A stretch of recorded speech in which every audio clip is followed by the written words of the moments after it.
All my life, I've wanted to be a gangster. Deep down, we all want to break free from the chains of society. We all want to hijack cars, blow up helicopters, and throw away stacks of dollary dingoes at the vanilla unicorn. That's the appeal of GTA. That's the universal naughty little desire that has propelled Grand Theft Auto to being a pop culture MVP. The GTA series has risen from humble top-down pixel beginnings to being a staple of Americana art. On the surface, GTA 5 is the gem in GTA's golden crown. GTA 5 is the highest grossing entertainment product ever. It has a near perfect critic score on Metacritic, and to this day, years after its original release, it's still selling like absolute hotcakes. So what's the deal, Bang Rashi? Before we get going, I just want to say GTA 5 is a great game. I'm genuinely not trying to be a dodgy hate monger. Please at least hear me out. We've reached a point where GTA 5 and Rockstar are getting away with things thanks to the pristine GTA name brand. I properly don't like making negative videos, but I feel compelled to do so in this case. Anyways, let's start with the story. It's a bit of a mixed bag. The plot is kinda stupid. If you're a fan of things making sense, then GTA 5's plot isn't for you. If you're a fan of plot holes and contrived story beats, then oh baby, you're gonna love GTA 5's zigzag storyline. If you take the story at face value and absorb it all uber literally like it's a non-stop movie style experience, you're gonna see all the cracks and end up disappointed. GTA 5's story is best experienced as a TV series style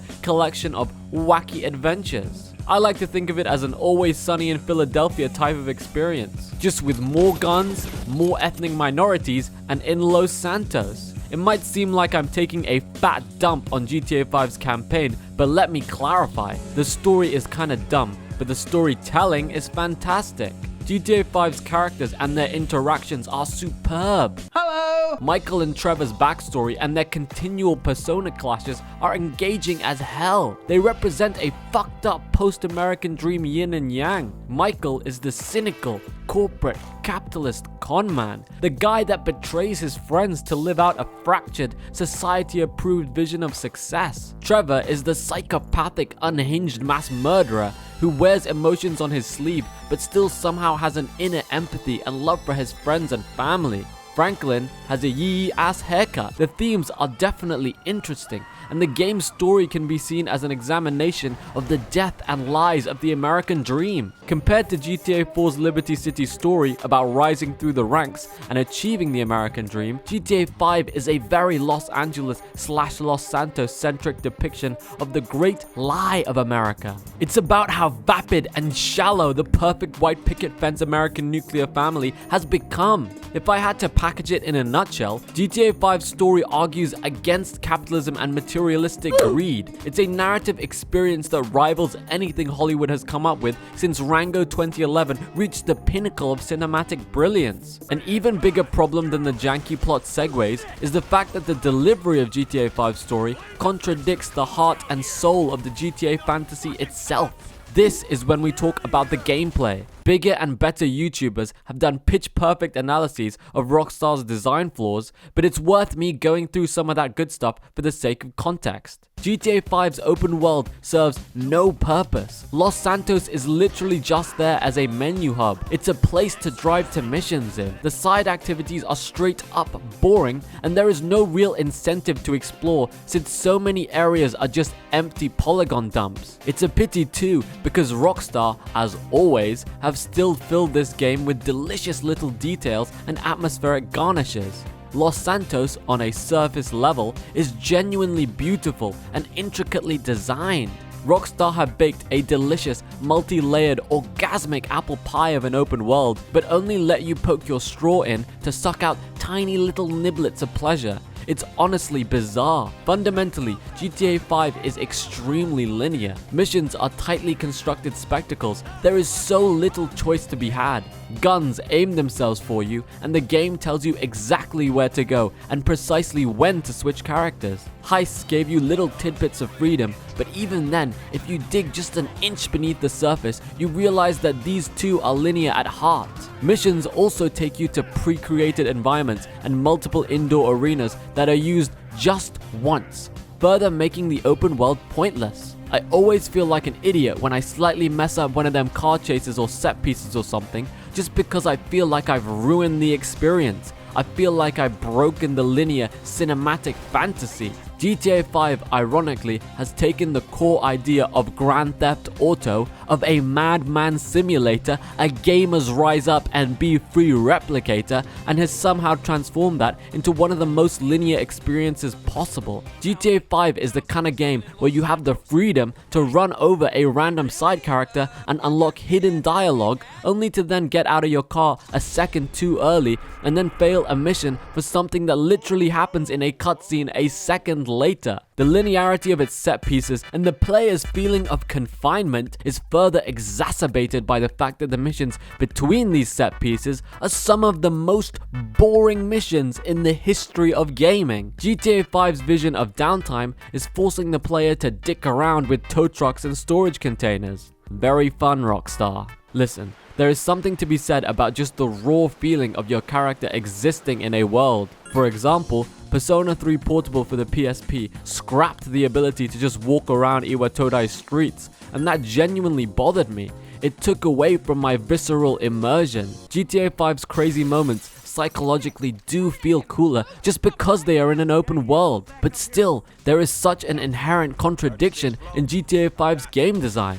Other games force you to do arbitrary open world nonsense while lacking an interesting open world, while GTA 5 has the details and the engaging chaotic free roam loop, but doesn't really let you do anything in Los Santos. Think about this too, GTA 5 didn't improve on the actual wanted mechanics at all. If you do anything, even if you're lost on Mars, boom, Robocop time. The best strategy to escape your stars is to just hide in some dodgy corner. We're clear. Come on now, Rockstar. I think we're in the clear. There's nothing wrong with linear, extremely titillating spectacles, but all you had to do is add some more open world campaign sauce. What if escaping the police post-heist was an open world shitstorm? What if, instead of playing with road rollers, peacefully protesting against the police in an open world setting was actually baked into campaign progress? A change just as simple as that would add levels to this game. Kaboom, kaboom.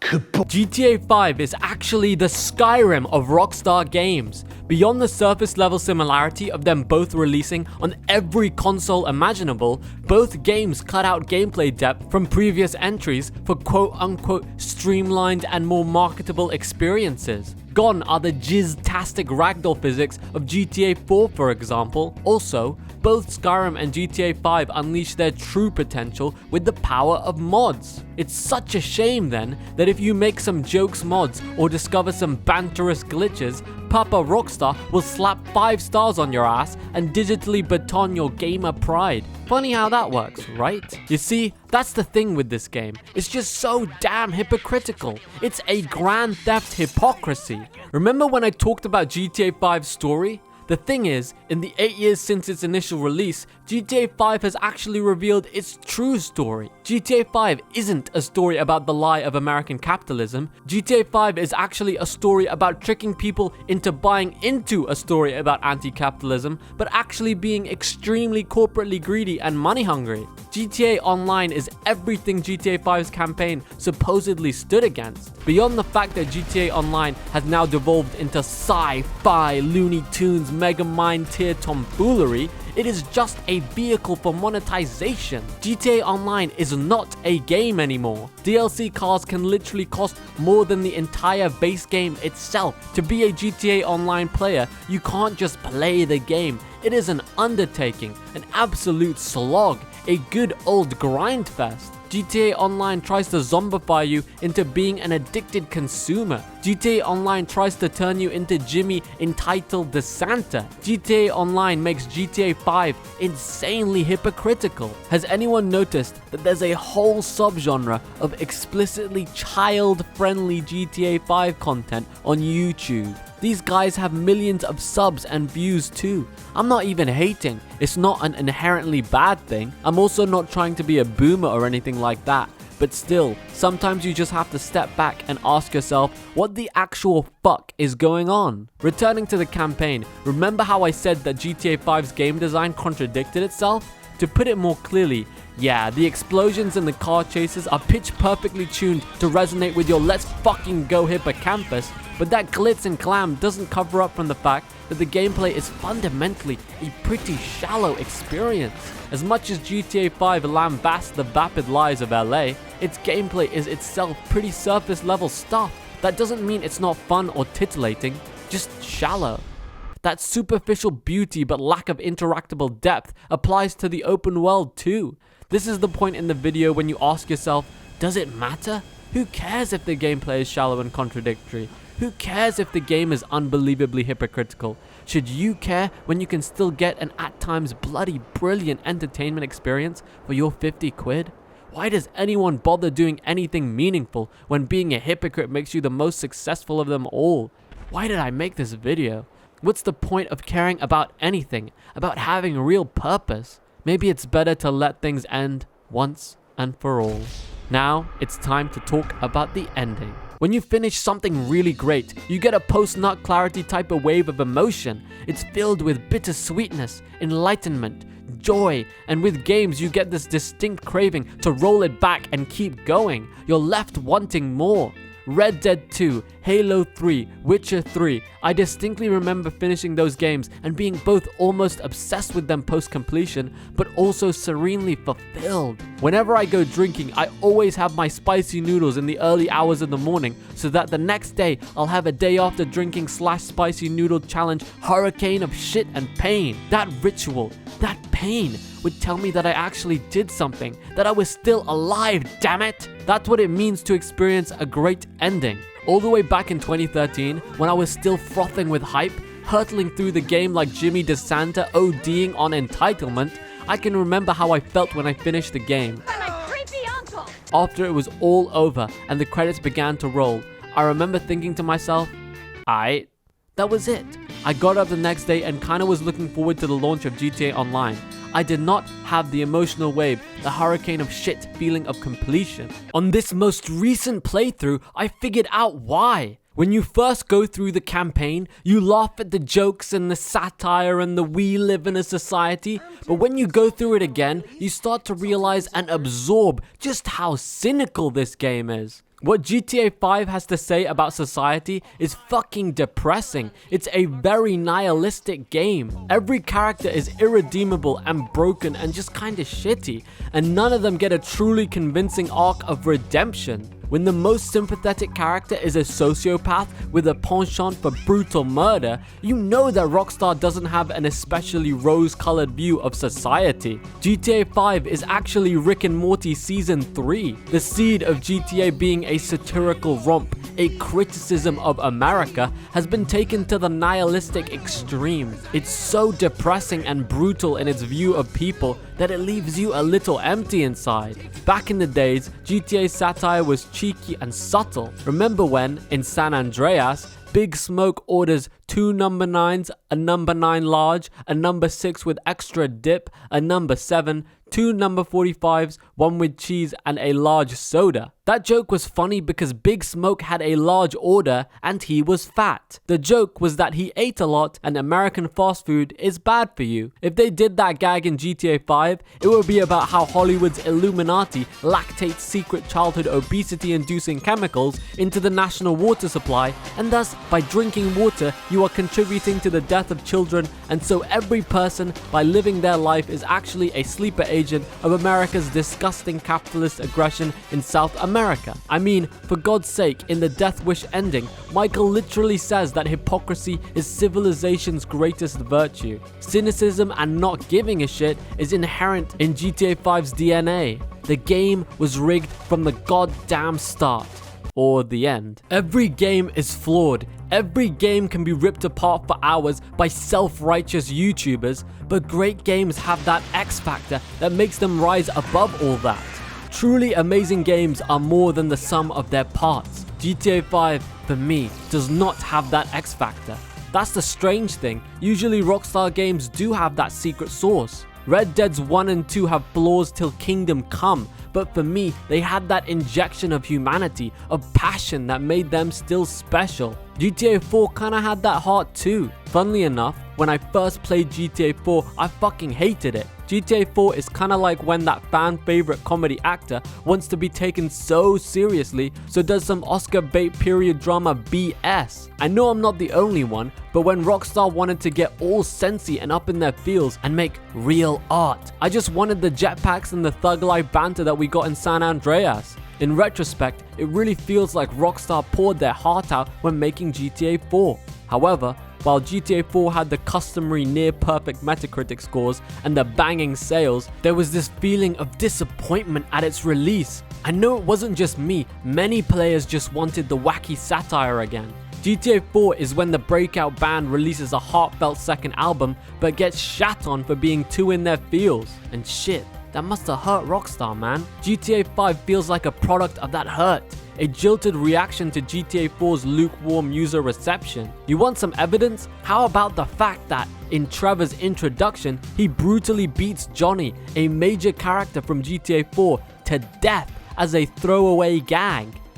Yeah. Remember when I said that GTA 5 was season 3 of Rick and Morty? That was a lie. GTA 5 is actually the Inside Out of Rockstar games. Both GTA 5 and Inside Out were released after accusations that their creators had lost some of their magic. Both GTA 5 and Inside Out are on paper perfect and address the complaints and issues of their predecessors. Where GTA 4 was gloomy, melodramatic, and realistic, GTA 5 is bright, satirical, and wacky. While seemingly perfect in an objective way, both GTA 5 and Inside Out seem to have lost that intangible heart and soul that was the true key to their previous success. They both feel too explicitly created to be people-pleasing masterpieces.